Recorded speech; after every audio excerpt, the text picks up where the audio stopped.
अगर जिंदगी ने आपको अकेला कर दिया हो, अगर हर दिन सिर्फ जिम्मेदारियां और संघर्ष लगे और आपको लगे कि अब मुस्कुराने की कोई वजह नहीं बची, तो ये कहानी आपके दिल को छू जाएगी।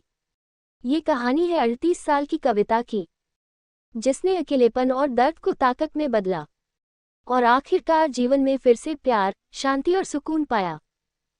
कहानी अंत तक सुनिए, क्योंकि इसका मोड़ आपकी सोच बदल सकता है। नमस्ते दोस्तों, आज की इस कहानी में आप सभी का स्वागत है। दोस्तों, मेरा नाम कविता है और मेरी उम्र 38 वर्ष है। मैं एक अकेली महिला हूँ। मेरे जीवन साथी का देहांत कुछ समय पहले हो चुका है। हम लोगों का पारंपरिक कपड़ों का छोटा सा लेकिन पुराना व्यापार है और ईश्वर की कृपा से हमारी आर्थिक स्थिति संतुलित और सुरक्षित है। इसलिए जीवन की बुनियादी जरूरतों के लिए हमें कभी किसी के सामने हाथ नहीं फैलाना पड़ा। मैं अपनी सास और अपनी बेटी के साथ एक बड़े और शांत अपार्टमेंट में रहती हूँ। हमारा घर कॉलोनी के बिल्कुल अंतिम हिस्से में स्थित है, जिस कारण यहाँ हमेशा सुकून रहता है और बाहरी हलचल बहुत कम सुनाई देती है। इसी शांति में मेरी जिंदगी आगे बढ़ रही थी। रोजमर्रा का काम, व्यापार की देखरेख, घर की जिम्मेदारियां और परिवार का साथ, सब कुछ सामान्य चल रहा था। लेकिन कई बार जीवन बिल्कुल शांत पानी की तरह दिखता है और अंदर ही अंदर कोई नई लहर जन्म ले रही होती है। मुझे भी नहीं पता था कि आने वाले दिनों में मेरे जीवन में कुछ ऐसे मोड़ आएंगे जो मुझे खुद को नए नजरिए से समझने का मौका देंगे। ये कहानी सिर्फ मेरी नहीं बल्कि उन सभी लोगों की है जो जिम्मेदारियों के बीच अपने हौसले और आत्मविश्वास को संभाले रखते हैं। अगर आपको ऐसी सच्ची भावनाओं से जुड़ी कहानियां पसंद हैं तो अंत तक जरूर जुड़े रहिए। समय अपनी गति से आगे बढ़ रहा था और हर सुबह मेरे लिए एक नई जिम्मेदारी लेकर आती थी। मैं जल्दी उठकर घर का काम निपटाती, सासू माँ की दवाइयों का ध्यान रखती, बेटी को स्कूल के लिए तैयार करती और फिर दुकान के काम में लग जाती। हमारा व्यापार धीरे धीरे ऑनलाइन प्लेटफॉर्म से भी जुड़ने लगा था, जिससे काम का दायरा बढ़ा और मुझे बहुत कुछ नया सीखने का अवसर मिला। शुरू में तकनीक से थोड़ा डर लगता था, लेकिन बेटी के सहयोग और अपने आत्मविश्वास के सहारे मैंने सब संभाल लिया। इसी बीच मोहल्ले में कुछ नए लोग रहने आए, जिनके आने से वातावरण में थोड़ी चहल पहल बढ़ी, लेकिन फिर भी हमारा घर अपनी शांत प्रकृति के कारण अलग ही रहता था। कई बार शाम को बालकनी में खड़े होकर मैं बीते जीवन के बारे में सोचती, संघर्ष याद आते, दर्द भी होता, लेकिन साथ ही यह एहसास भी होता कि मैंने खुद को टूटने नहीं दिया। हर मुश्किल ने मुझे मजबूत बनाया। समाज में कई लोग विधवा शब्द को कमजोरी से जोड़ते हैं, लेकिन मेरे लिए ये शब्द अनुभव और धैर्य का प्रतीक बन गया था। मैं चाहती थी कि मेरी बेटी एक आत्मनिर्भर और निडर इंसान बने, इसलिए मैं हर दिन उसके सामने उदाहरण बनकर खड़ी रहती थी। दुकान पर आने वाली महिलाएं मुझसे अपने जीवन की बातें साझा करती और मैं उन्हें यही कहती कि हालात चाहे जैसे हों, अगर इंसान खुद पर भरोसा रखे तो रास्ता जरूर निकलता है। धीरे धीरे मेरी पहचान सिर्फ एक व्यापारी के रूप में नहीं बल्कि एक समझदार और भरोसेमंद इंसान के रूप में बनने लगी। यह सफर आसान नहीं था, लेकिन सुकून देने वाला जरूर था। और आज भी जब मैं पीछे मुड़कर देखती हूँ तो गर्व महसूस होता है कि मैंने हालात से समझौता नहीं किया बल्कि उन्हें स्वीकार कर आगे बढ़ना सीखा। और यही मेरी कहानी का सबसे बड़ा संदेश है कि जीवन रुकता नहीं है, बस हमें चलना सीखना होता है। इसी तरह दिन गुजरते गए और मेरे जीवन में एक नई समझ विकसित होने लगी। अब मैं सिर्फ जिम्मेदारियों को निभाने वाली महिला नहीं थी बल्कि अपने फैसलों को खुद लेने वाली इंसान बन चुकी थी। एक दिन दुकान पर एक बड़ा ऑर्डर आया, जिससे हमारे व्यापार को नई पहचान मिलने वाली थी। शुरुआत में थोड़ा डर था कि क्या हम समय पर और अच्छी गुणवत्ता के साथ काम पूरा कर पाएंगे, लेकिन मैंने हिम्मत जुटाई, सासू माँ का आशीर्वाद लिया और पूरी टीम के साथ लग गई। कई रातें बिना सोए बीती, लेकिन जब ऑर्डर सफलतापूर्वक पूरा हुआ तो आत्मविश्वास कई गुना बढ़ गया। उस दिन मुझे एहसास हुआ कि जीवन में उम्र या परिस्थितियां कभी भी आगे बढ़ने में रुकावट नहीं बननी चाहिए। इसी बीच मेरी बेटी भी समझदार होती जा रही थी। वह मुझसे खुलकर बात करती, अपने सपनों के बारे में बताती और मैं उसे हर बार यही कहती कि अपने पैरों पर खड़ा होना सबसे बड़ी ताकत होती है। घर का माहौल भी अब और सकारात्मक हो गया था। सासू माँ अक्सर कहती कि मैंने इस परिवार को फिर से एक दिशा दी है। ये सुनकर मन भर आता, लेकिन चेहरे पर मुस्कान बनी रहती थी। समाज में मेरी छवि धीरे धीरे बदल रही थी। लोग अब मुझे सहानुभूति की नजर से नहीं बल्कि सम्मान की नजर से देखने लगे थे। शाम की शांति अब मुझे डरावनी नहीं बल्कि सुकून देने लगी थी। बालकनी में खड़े होकर मैं आने वाले कल के सपने बुनती और खुद से वादा करती कि चाहे रास्ता कितना भी कठिन क्यों न हो, मैं कभी हार नहीं मानूंगी, क्योंकि यह कहानी सिर्फ बीते दर्द की नहीं बल्कि भविष्य की उम्मीद और आत्मबल की कहानी है। और यही संदेश मैं हर उस इंसान तक पहुंचाना चाहती हूं जो अकेलेपन में भी खुद को मजबूत बनाना चाहता है। एक दिन अचानक जीवन ने फिर एक परीक्षा ली, जब सासू माँ की तबीयत बिगड़ गई और उन्हें कुछ दिनों के लिए अस्पताल में भर्ती करना पड़ा। उस समय घर, व्यापार और बच्चे की जिम्मेदारी सब एक साथ मेरे कंधों पर आ गई, लेकिन मैंने खुद को संभाला और घबराने के बजाय हर चीज को क्रम से सुलझाने लगी। बेटी ने भी उस समय परिपक्वता दिखाई और बिना कहे घर के छोटे कामों में हाथ बटाने लगी। अस्पताल के गलियारों में बैठकर मैंने बहुत कुछ सोचा कि जीवन कितना अनिश्चित है और हमें हर पल के लिए तैयार रहना चाहिए। कुछ दिनों बाद सासू माँ की हालत में सुधार हुआ और जब वे घर लौटी तो पूरे घर में फिर से रौनक लौट आई। इस घटना ने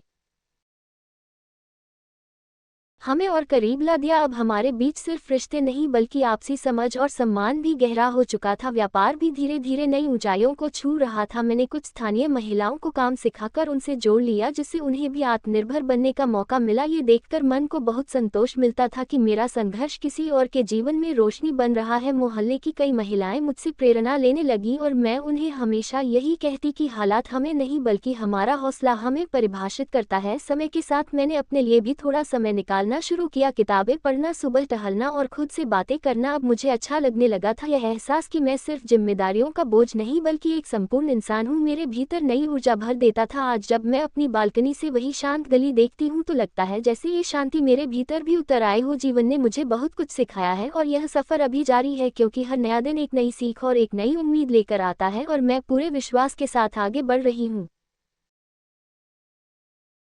इसी विश्वास के साथ आगे बढ़ते हुए एक और बदलाव मेरे जीवन में आया जब बेटी ने अपने भविष्य की पढ़ाई के लिए बाहर जाने की इच्छा जताई। पहले मन थोड़ा घबराया क्योंकि माँ होने के नाते डर स्वाभाविक था, लेकिन फिर मैंने खुद को याद दिलाया कि मैंने हमेशा उसे उड़ान भरना सिखाया है, पिंजरे में रखना नहीं। इसलिए मैंने उसके फैसले का समर्थन किया, उसकी तैयारी में पूरा सहयोग दिया और जब वह नए सफर पर निकली तो आंखों में आंसू थे लेकिन दिल गर्व से भरा हुआ था। उसके जाने के बाद घर कुछ सूना जरूर लगा, लेकिन उस खालीपन में भी मैंने खुद को कमजोर नहीं होने दिया। मैंने व्यापार को और विस्तार देने का फैसला किया, नई डिजाइन, नई सोच और नई ऊर्जा के साथ काम शुरू किया। कुछ चुनौतियां आई, कुछ लोगों ने शक भी किया, लेकिन मैंने अपने अनुभव और मेहनत से हर सवाल का जवाब दिया। अब मेरा नाम सिर्फ गली या मोहल्ले तक सीमित नहीं रहा बल्कि शहर में पहचान बनने लगी। कई बार इंटरव्यू के लिए बुलाया गया जहां मैंने अपने संघर्ष की कहानी साझा की और हर बार यही कहा कि हालात कभी अंतिम नहीं होते, हम ही उन्हें अंतिम मान लेते हैं। सासू माँ पहले से बेहतर थी और अक्सर मुझे देख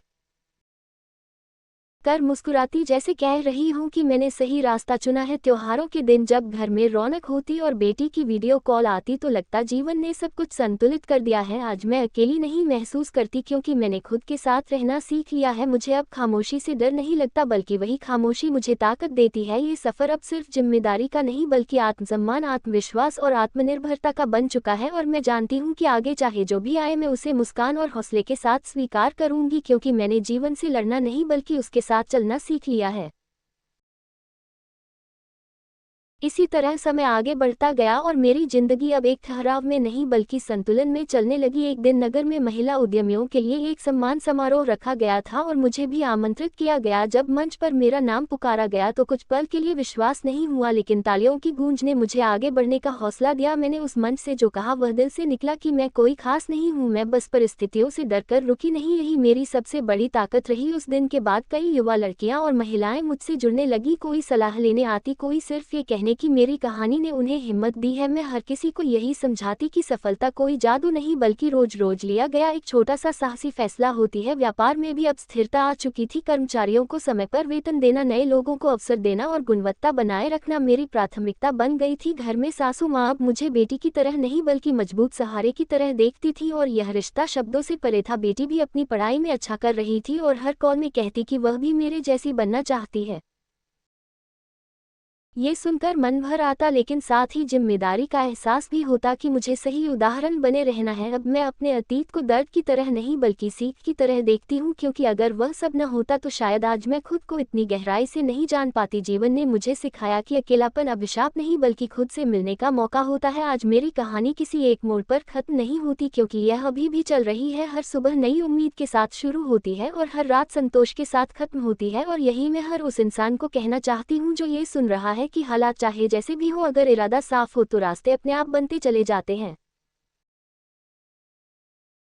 समय के इसी प्रवाह में एक ऐसा मोड़ भी आया जिसने मेरे जीवन को एक नई कोमलता दी। व्यापार से जुड़े एक सांस्कृतिक कार्यक्रम के दौरान मेरी मुलाकात एक सज्जन व्यक्ति से हुई जो शब्दों में कम और व्यवहार में बहुत सादगी रखने वाले थे। हमारी बातचीत काम से शुरू हुई लेकिन धीरे धीरे जीवन के अनुभवों तक पहुंच गई। किसी तरह का वादा या जल्दबाजी नहीं थी, बस एक सहज अपनापन था जो बिना कहे ही मन को सुकून देता था। हम अक्सर चाय पर बैठकर किताबों, संगीत और बीते जीवन की सीखों पर बातें करने लगे। उन्होंने कभी मेरे अतीत को सवाल नहीं बनाया बल्कि मेरे वर्तमान का सम्मान किया और शायद यही बात दिल को छू गई। मैंने भी खुद को पहली बार फिर से मुस्कुराते हुए पाया, वह मुस्कान जो किसी मजबूरी की नहीं बल्कि भीतर से आई हुई थी। सासू माँ की आंखों में संतोष था और बेटी ने भी कहा कि मुझे खुश देखकर उसका मन हल्का हो जाता है। ये रिश्ता किसी नाम या परिभाषा का मोहताज नहीं था, बस दो समझदार दिलों का शांत साथ था जो एक दूसरे के साथ चलना जानते थे। अब शाम की बालकनी और भी खूबसूरत लगने लगी थी क्योंकि वहाँ सिर्फ खामोशी नहीं बल्कि एक मीठी प्रतीक्षा भी होती थी। आज जब मैं अपने जीवन के इस अंतिम अध्याय को देखती हूँ तो महसूस करती हूँ कि प्रेम उम्र, हालात या बीते दर्द नहीं देखता, वह बस तब आता है जब इंसान खुद से सच्चा हो जाता है। मेरी कहानी यही खत्म नहीं होती लेकिन यही पूर्ण जरूर होती है क्योंकि अब मेरे पास शांति भी है, अपनापन भी और वह हल्की सी धड़कन भी जो बताती है कि जीवन ने मुझे एक बार फिर मुस्कुराने का कारण दे दिया है।